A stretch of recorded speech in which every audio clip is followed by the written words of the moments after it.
修复因子下去，它会恢复得更快。哦，所以陈医师，新一代的 GA 标靶抗体其实还加了这种胃黏膜的重建因子。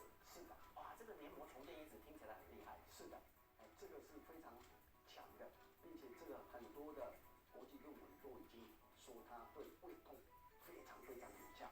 接下来这个胃溃疡的个案，就是曾经担任过一个压力超级大的工作，而且啊，运动迷、棒球迷应该都认识他。他就是前中华职棒兴农牛的主力投手何继贤。何继贤现在已经换了跑道做房地产中介了，但是换不了的、摆脱不了的就是幽门螺旋杆菌。从学生时期就感染，到现在还是跟着他，让何继贤饱受胃病之苦，还得继续跟胃溃疡奋战。43岁的何继贤正在带客户看房子，很难想象16年前他可是中华职棒赫赫有名的强力左投。何继贤8年的职业生涯，曾经创下在2支不同球队的总冠军战出赛，最后都获得胜投的本土投手纪录。他也是当年兴农牛连霸王朝最重要的中继投手。但是16年前，因为他被卷入职棒打假球案，被迫黯然离开球场。后来法律还他清白，已经时不我与。何继贤也早已转换跑道，改做房地产中介。我是有科委。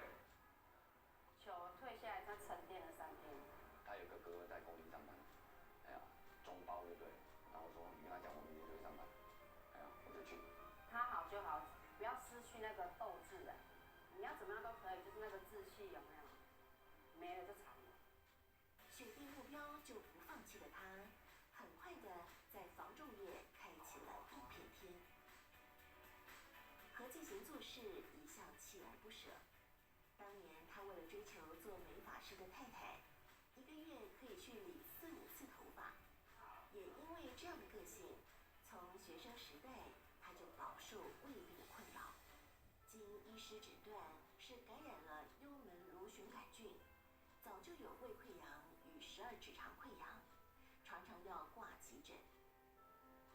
晚睡晚起，对啊，所以他3餐不正常，然后回来又吃宵夜，然后偶尔再喝个酒，就常常在胃痛啊，哪里不舒服啊，胃痛到半夜都没办法睡了，然后就打119，自己叫救护车，